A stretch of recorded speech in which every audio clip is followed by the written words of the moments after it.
Olá pessoal, tudo bem? Vamos começar aqui hoje mais uma transmissão, mais um vídeo sobre cinema. E hoje a gente vai abordar cinema clássico. Cinema clássico americano dos anos 50. Um grande filme chamado Nasce uma Estrela. Estrelado aí pela Judy Garland e também pelo James Mason. James Mason é um dos meus atores favoritos, eu adoro James Mason. E ele tá incrível nesse filme, tá? E tem também, como eu falei, a Judy Garland protagonizando aí a estrela, né? A estrela que nasce. Nessa que foi a segunda versão da história Nasce uma Estrela. Tem uma versão anterior com a Janet Gaynor, que eu não assisti, da década de 30. Tem essa versão de 54, depois tem mais duas versões, né, de 76, com a Barbra Streisand, e também a recente, que acabou de estrear no cinema na última quinta-feira, que é a versão com a Lady Gaga. Eu vou falar um pouquinho dessas duas versões mais novas, mas a live hoje, gente, nosso vídeo aqui é sobre a versão de 54, que eu acho, entre as três aqui que eu assisti, eu acho, sem dúvida nenhuma, a melhor de todas, tá? É um filme espetacular. Meu nome é Rafael Amaral, eu sou jornalista, sou crítico de cinema, e todo domingo eu tô aqui no Facebook fazendo vídeos e levando informação de cinema para você, trazendo filmes para discussão e falando um pouquinho da nossa amada sétima arte, ok? Depois o vídeo fica disponível, então se você perdeu no domingo, não tem problema, você consegue assistir qualquer dia da semana aí, tá? O vídeo fica, né, na nossa página, então você consegue assistir esse vídeo a qualquer momento, ok? Importante que a gente segue aqui conversando, conectado, e o assunto, então, é Nasce uma Estrela. Antes, eu quero pedir o seu like, tá? Você pode dar o seu like, curtir, compartilha, indica os amigos, marca os amigos, deixa suas opiniões aí, se você gostou, não gostou do filme, e a gente vai conversando, depois eu respondo todo mundo, tá? Ao vivo, se eu não responder ao vivo, eu respondo depois nos comentários aqui da nossa página. O Nasce uma Estrela é um filme de 1954. Ele é um remake, né, da versão dos anos 30. Só que ele é um remake, digamos, um pouco mais ousado, porque ele vai trazer muitas canções aí. Ele vai transformar a história em digamos, algo maior, né, mais ambicioso, uma produção maior, trazendo duas grandes estrelas, principalmente a Judy Garland, que era, na época, uma grande estrela. A gente tem que lembrar também o momento em que o Nasce uma Estrela foi feito, 54, a década de 50, por sinal, é um momento delicado para os estúdios norte-americanos, porque a televisão estava vindo com força e os estúdios estavam sendo ameaçados, e essas superproduções, elas começam a levar ao espectador algo que ele não encontrava na sua casa, na telinha de televisão, né? Então, eram super espetáculos em cores. No caso do Nasce uma Estrela, ele foi filmado em 35mm, o aspecto 2.55, ou seja, aquela tela bem larga, né, aquela coisa maravilhosa, larga, que a gente gosta de ver no cinema. E ele também foi feito em CinemaScope, né, aquele processo que valorizava muito as cores, ainda que para o público atual, essas cores se parecem muitas vezes um pouco falsas, né? Um pouco artificial demais para o público recente, que está acostumado com uma estética mais realista, tal, que as outras versões de Nasce uma Estrela vão explorar. Mas aqui a gente tem um momento de transição, porque ele também é um filme sobre a indústria do cinema. É um filme sobre essa indústria maluca da época, né? Ainda, né, eu acho que o filme está mais afincado no cinema clássico do que no moderno, ainda que ele tem elementos ali que apontem, né, a uma questão moderna. Eu vou falar daqui a pouquinho desses elementos. Ele é um filme, em sua maioria, um filme clássico, tá? Pensando aí no estilo de atuação dos atores, pensando nas composições, pensando nas cenas de estúdio, pensando nas cores, na fotografia e, claro, pensando nas músicas, na forma musical que o filme vai assumir em alguns momentos, tá? Que são claramente momentos musicais feitos dentro dos estúdios hollywoodianos. Então a gente vai ver ali de forma muito clara, né, o cinema clássico operando em toda a sua monstruosidade, sua beleza, sua genialidade mesmo. E, ao mesmo tempo, ele é um filme que aponta o dedo para a indústria do cinema e faz críticas à indústria do cinema. Eu acho que isso é muito interessante, a maneira como ele vai trabalhar essas críticas ao mundo do cinema.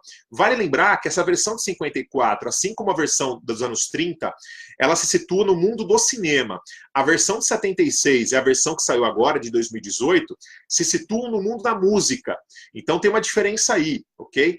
Essa, então, se passa no mundo do cinema. Inclusive, tem uma referência aos prêmios do Oscar, né? Aquela famosa sequência em que ela vai receber o prêmio Oscar e ele aparece embriagado, né? O protagonista, o personagem do James Mason e tal. Aqui ambientada essa sequência é ambientada no Oscar, né? No prêmio da Academia. Sendo que das versões mais recentes, é ambientada no prêmio Grammy, né? Que é o prêmio da música e tal. Então, eles fizeram ali algumas adaptações, algumas alterações para tratar essa história de uma outra forma. Ainda que em todas as versões, nessas 3 versões que eu assisti, a de 54, a de 76 e a de 2018, que eu já assisti também, de certa forma, as linhas gerais estão todas ali. Tá? Tem aquelas situações que retornam, que a gente vai ver de novo, mas, claro, adaptando cada uma para o seu determinado tempo em que foi feita. Então tem essas diferenças e é muito interessante a gente perceber, com o passar das décadas, como essas diferenças vão sendo tratadas e vão sendo formatadas na tela. Na versão de 54, a Judy Garland interpreta uma aspirante à cantora de palco, que é, por acaso, ela esbarra no James Mason. Ele já é um homem de sucesso, um ator consagrado de Hollywood, e o filme começa em uma situação interessante, porque eles estão ali juntos, os dois, em uma festa beneficente, que Hollywood tem essa coisa, né, de fazer evento beneficente, tal. E as primeiras imagens do filme são muito interessantes, porque a gente vai ver, já, né, naquele formato CinemaScope que eu disse para vocês, a gente vai ver os holofotes de Hollywood sendo acesos. E ali é interessante, porque o George Cukor, o diretor, que era muito talentoso, ele constrói essas sequências com o barulho desses holofotes, né? E esses barulhos, ainda que pareçam detalhes no filme, eles incomodam. A gente percebe que tem alguma coisa que não está funcionando ali, né? Então, ele já está nos dizendo, né, por meio de imagens, o que há por trás daquele show, o que há por trás daquele holofote, aquela questão mecânica que vai se impondo. E as primeiras imagens são imagens realistas. Eu acho muito interessante isso, porque ele é um filme em que, em sua maioria, é um filme calcado no cinema clássico. Ele traz algumas sequências muito realistas, como as sequências da abertura, que a gente vê aqueles carros chegando, né, até aquela que seria uma festa beneficente. E ali a gente percebe que essas sequências foram feitas na rua, realmente, nas ruas de Los Angeles. E aos poucos, essas sequências reais, captadas na rua, que são um pouquinho mais granuladas, né, feitas em ambiente real, elas começam a dar espaço, por meio da montagem, às sequências de estúdio. E aí a gente percebe que a gente está entrando em um estúdio hollywoodiano, propriamente dito, onde será ambientada a sequência dessa festa beneficente. E ali, o James Mason vai parar por ali, né, ele é um convidado da festa, um cara famoso, e ele entra ali embriagado. Quando o filme começa, quando a história tem início, esse cara já está sendo levado, corrompido pela bebida, né, pelo álcool. A questão da cocaína vai entrar na versão de 76, né, aqui é só o álcool, só a bebida, mas outras drogas vão aparecer nas outras versões. Na versão mais recente com Bradley Cooper, ele também é viciado em remédios, né, medicamento e tal. Então, outras drogas aí serão acrescentadas nas novas versões. Nessa versão de 54, o James Mason, ele não canta, né? Vamos lembrar que ele não canta. As sequências musicais todas são da Judy Garland. E ele vai se apaixonar por ela, né? Ele vê aquela cantora, ele acaba invadindo o número musical dela, naquela festa beneficente, e depois ele fica deslumbrado com ela ali nos bastidores, e ele vai atrás dela, ele vai procurar por ela naquela mesma noite, e ele vai parar em uma festa onde ela está ensaiando ali com a banda dela, com o grupo dela, ela viaja com um grupo de música, e ali é ali que surge uma das melhores e mais bonitas sequências do filme, que é a sequência musical com a canção mais famosa também, que é o The Man That Got Away, né? Que é aquela canção que inclusive foi indicada ao Oscar também. Deixa eu pegar o nome certinho aqui, que a gente tem que usar uma colinha, às vezes, para não esquecer. É isso que eu falei mesmo, gente, tá? The Man That Got Away, que é a canção mais famosa do filme, é a melhor canção, chegou a ser indicada ao Oscar, mas não ganhou, em uma daquelas né, dessas coisas que a gente não entende do Oscar realmente, né, porque era uma música que ficou lendária, inclusive essa canção, fez muito sucesso, entrou para a história, mas acabou não ganhando o Oscar. E nesse momento é um momento muito bonito, né, porque ela está cantando com o grupo dela ali, e ele aparece, senta e começa a assistir aquela apresentação, né, e ela falando ali, né, do homem, né, that got away, né, que foi embora. E a gente já percebe, né, a construção do romance dos dois por meio da música, né, por meio dessa relação de artistas aí. E aí eles começam a se envolver, ele vai fazer um filme fora de Los Angeles, depois ele volta, vai atrás dela, e ela resolve esperar por ele porque ele pede, né, ele diz, olha, eu gostaria que você me esperasse, quando eu voltar, retornar da filmagem, eu gostaria de encontrar você. E de uma certa forma, ele leva ela para os estúdios, e aos poucos ela vai entrando e se torna uma atriz de sucesso. Daí o nome Nasce uma Estrela. Eu acho que a história ela é irresistível e eu acho que o que explica, né, esse apelo dessa história até hoje é justamente essa exploração do mundo do espetáculo, né, do mundo da fama, porque a história são histórias paralelas, né, uma história de amor entre um cara que cai, né, entre um artista que cai e uma artista que sobe, né? À medida que ela vai ficando famosa, ele vai perdendo a fama e ele não aguenta esse peso todo em cima dos ombros dele. E para acrescentar aí, tem a questão da bebida também. O filme tem outras sequências musicais extraordinárias também, tá? Vamos lembrar aqui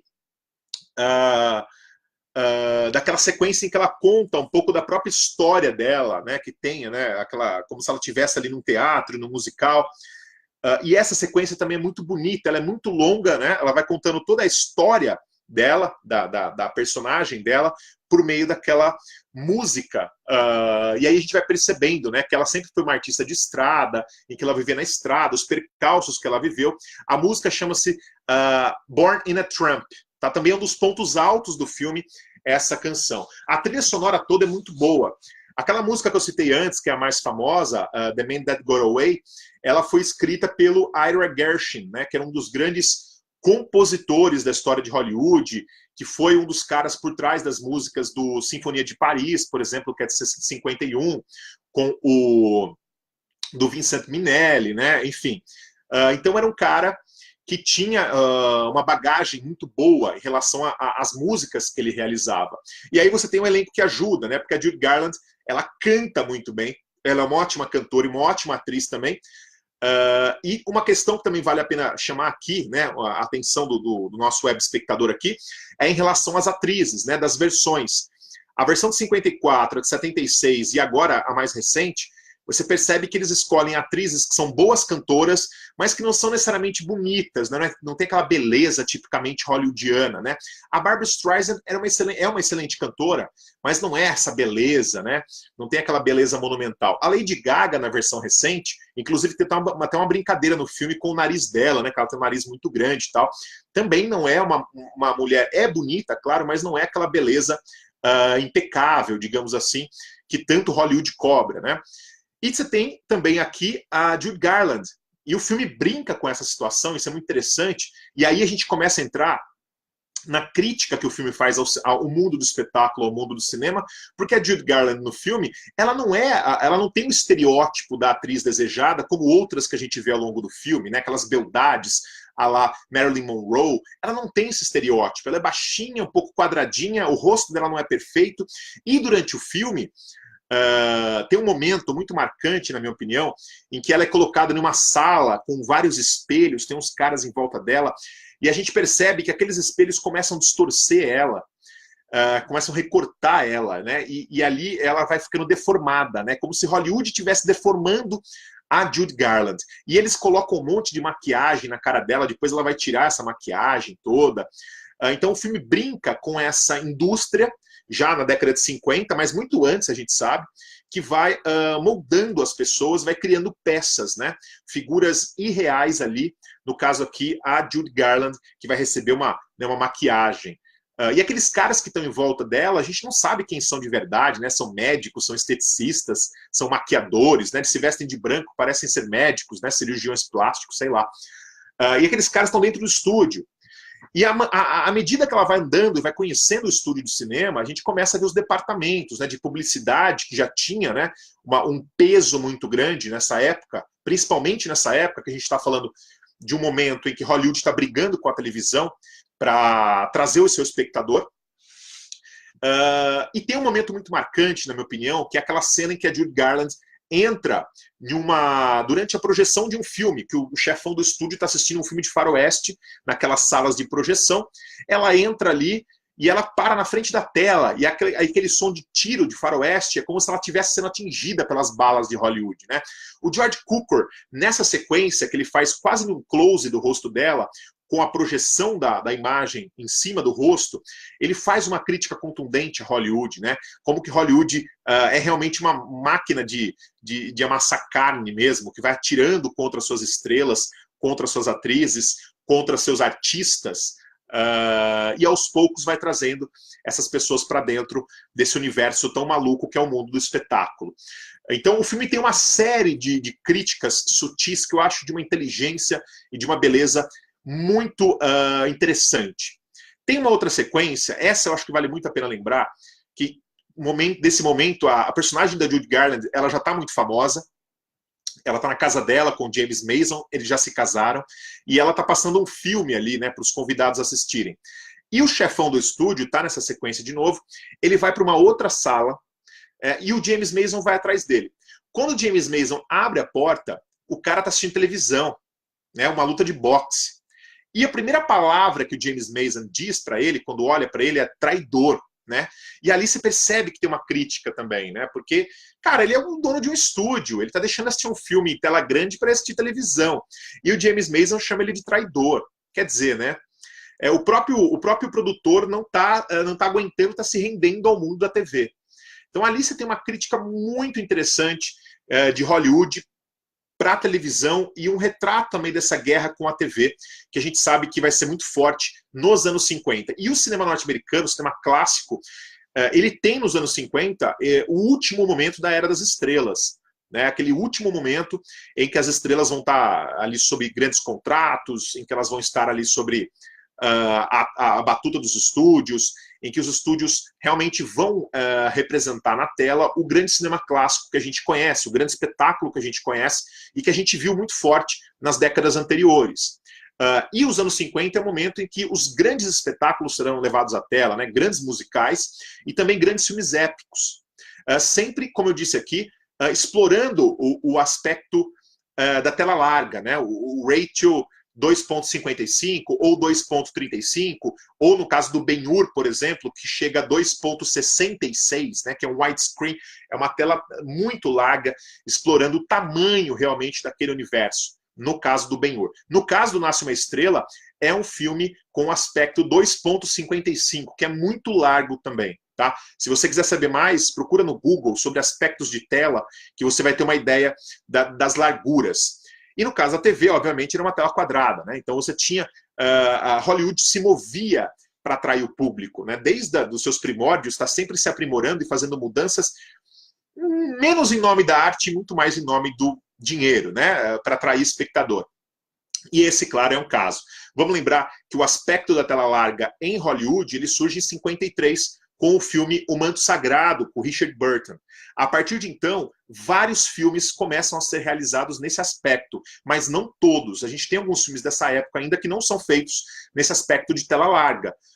É um momento de transição, assim como ocorreu com o cinema mudo, quando o cinema falado surge, a transição ela vai ocorrendo não de um dia para o outro, mas aos poucos, né? E aí a gente tem nessa época, por exemplo, a gente chega à situação, por exemplo, de duas versões para o mesmo filme, uma em tela, uma com som, outra muda, né? Enfim. Mas Hollywood ia se adaptando às transformações. E é muito significativo que um filme exatamente dessa época, em 1954, com toda a produção que tem, ele tem a coragem de fazer uma crítica tão forte a Hollywood como o Nasce uma Estrela.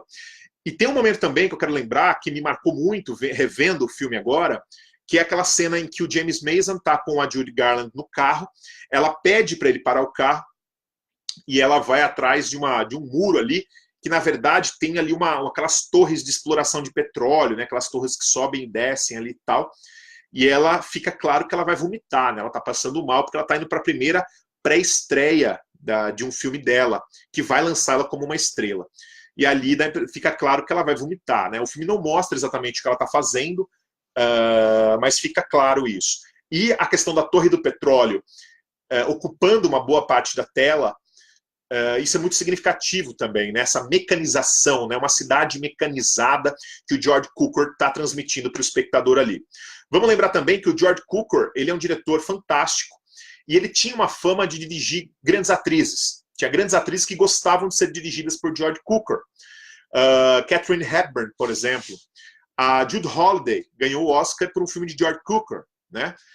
Ronald Colman ganhou o Oscar por um filme de George Cukor, também atores, né? O James Stewart ganhou o seu único Oscar em um filme de George Cukor, né? Núpcias de Escândalo. Mas nos anos 30, o Cukor já dirigia alguns grandes filmes, inclusive ele passou pela chamada comédia maluca, né? A Screwball Comedy, e ele continuou fazendo filmes muito bons. Se adaptou à tela larga, às cores, e nos anos 60 ele ganhou um Oscar também por um grande musical, que é o My Fair Lady, que é um musical com 3 horas de duração, assim como Nasce uma Estrela, que tem quase essa metragem, acho que quase 3 horas de duração. É um tipo de cinema que não faz mais, tá?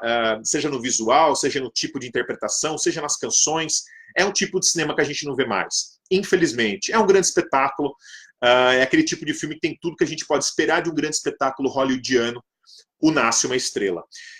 A cópia que eu assisti, que foi uma cópia lançada em DVD no Brasil, uma cópia restaurada, ela tem alguns problemas, porque, ao que parece, algumas cenas foram perdidas.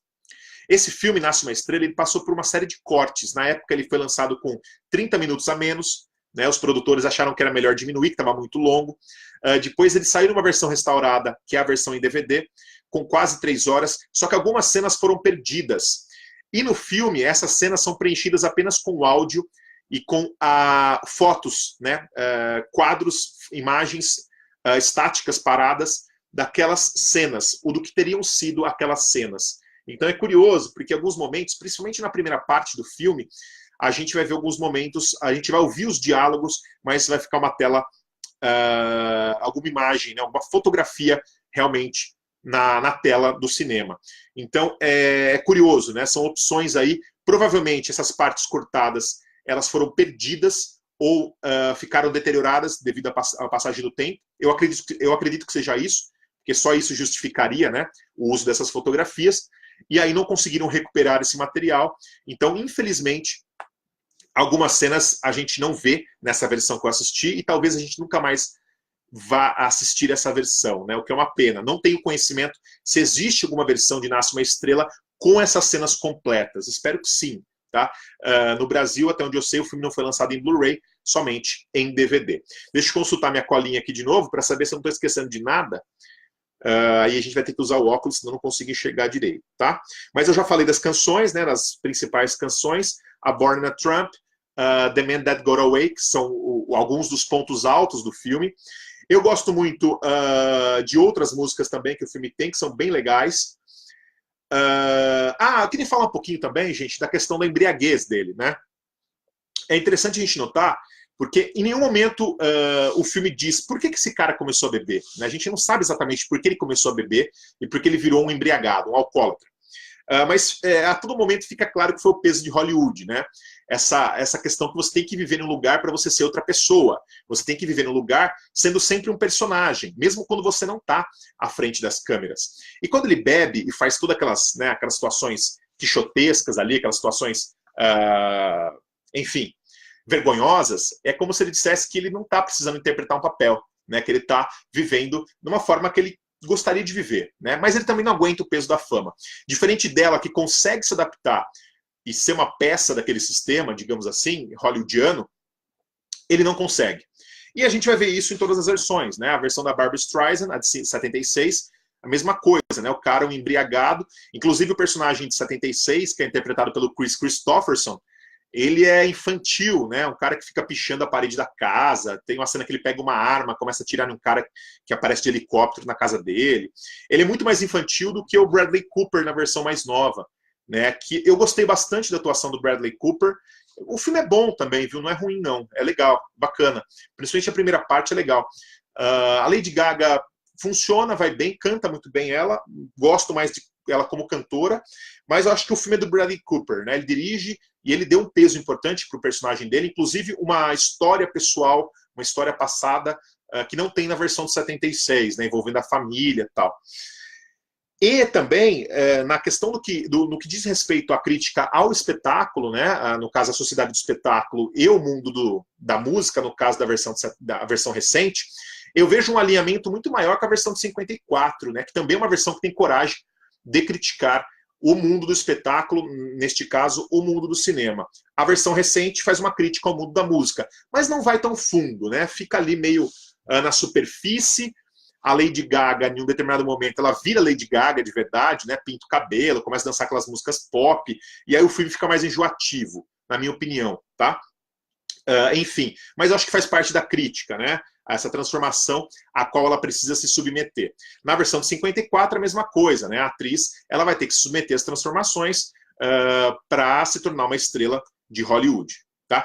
E tem também a questão da cerimônia do Oscar, né? Na versão de 54, tem aquela cena que ele aparece embriagado na cerimônia do Oscar e sem querer dar um tapa no rosto dela, ela cai, é todo aquele problema. E nas versões mais novas é a figura do...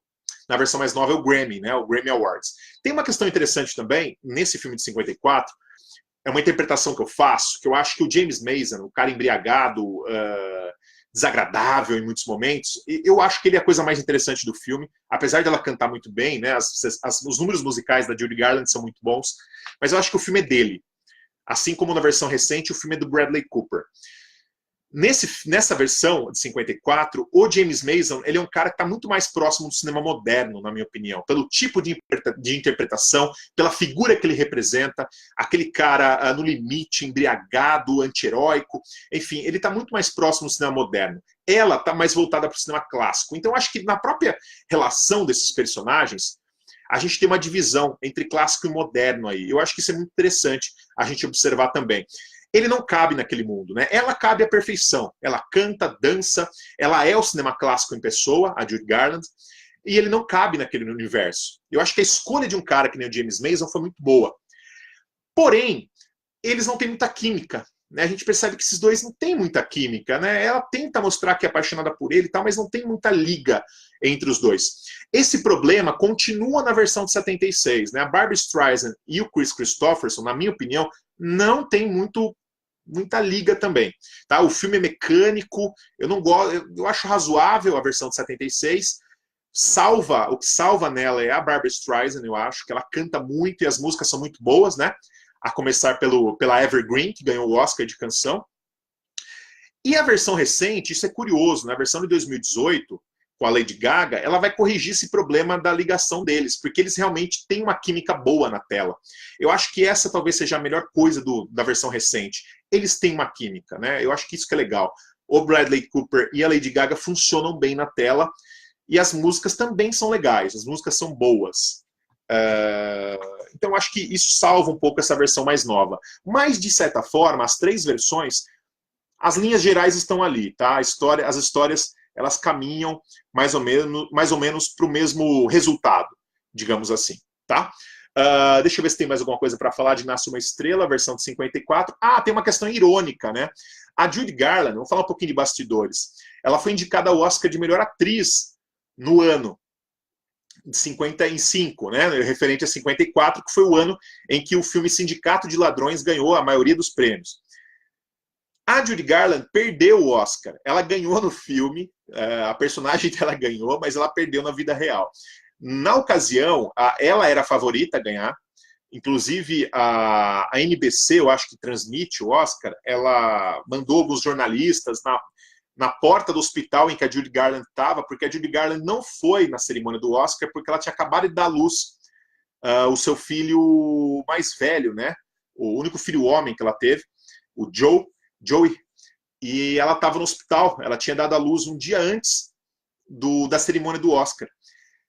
E esses repórteres foram até o hospital esperando o resultado, achando que ela seria a vencedora. E quando anunciou, a vencedora foi a Grace Kelly, pelo filme Amar a Sofrer, que é um filme bom também, com o Bing Crosby, e a Grace Kelly ganhou o Oscar.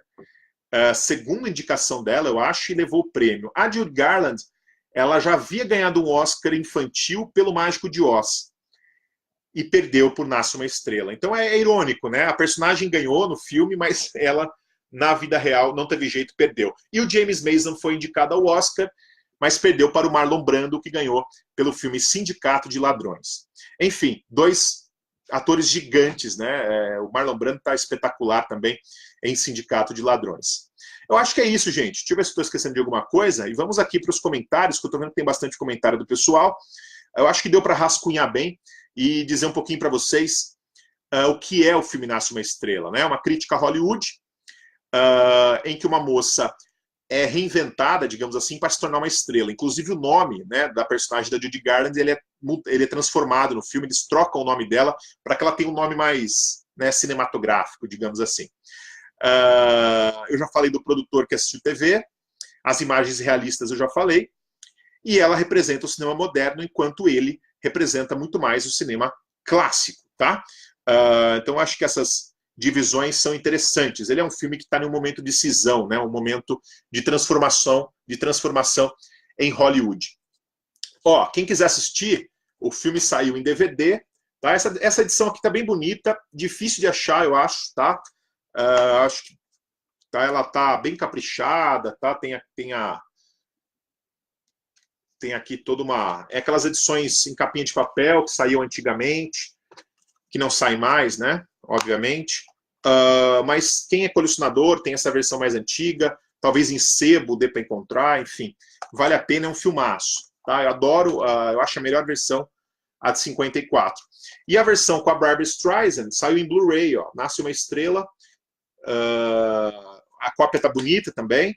Essa versão de 76, vamos lembrar que vai pegar um pouquinho aí do clima da época, né? Um pouquinho não, né? Muito do clima da época, da contracultura e tal. E eles tiveram a ideia de fazer uma versão musical, e a versão nova da Lady Gaga vai beber na fonte dessa versão de 76. O Chris Christopherson é o cara famoso. Inclusive tem aquela cena que é super exagerada, né? Que ele entra com uma moto no palco, ele cai no meio do público com a moto, derruba a caixa de som. E essa sequência o Bradley Cooper nem colocou no filme na versão nova, né? Ainda bem, né? Porque uma sequência, achei até um pouco forçada, assim. Enfim. Eu não gosto muito do Chris Christopherson no filme, mas a Barbra Streisand, de costume, né? Ela vai muito bem e canta muito bem também. E pega, né, a rabeira aí daquele momento da contracultura, dos cantores, dos grandes festivais de música, tal, enfim. Que é bem o clima dos anos 70. Vamos lá, então, ó. O pessoal tá cumprimentando aqui, a Dulce tá mandando joia, o Alan tá mandando boa noite, o Alexandre Cataldo, meu amigo, lá do canal Filmes Clássicos, né, no podcast Filmes Clássicos, tá aqui assistindo, mandando um joia pra gente. Um abraço, Alexandre. O Alex Acioli, ele diz, definitivamente, a versão de 54 é a melhor. Judy e James mereciam ter ganho o Oscar. Eles estão muito bem, né, o Alex?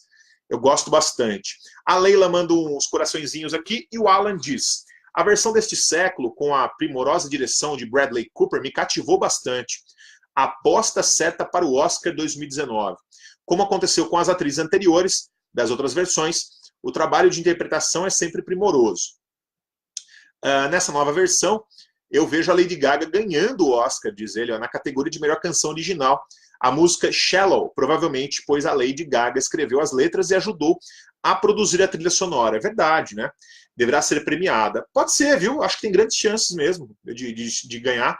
Eu não estou muito por dentro das músicas novas aí que podem concorrer, mas eu acho que é uma forte concorrente, sim. É boa a música. Ela escreveu, ajudou a produzir a trilha sonora e deverá ser premiada. Analisando as versões desse filme, de todas as interpretações, Judy Garland com certeza ganha como a melhor interpretação merecidamente. Eu também acho que a Judy ainda é melhor.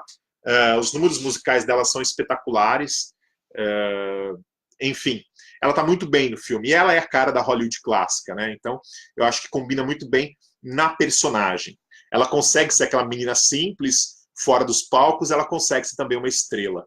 Eu acho que essa metamorfose que ela produz na tela é muito interessante.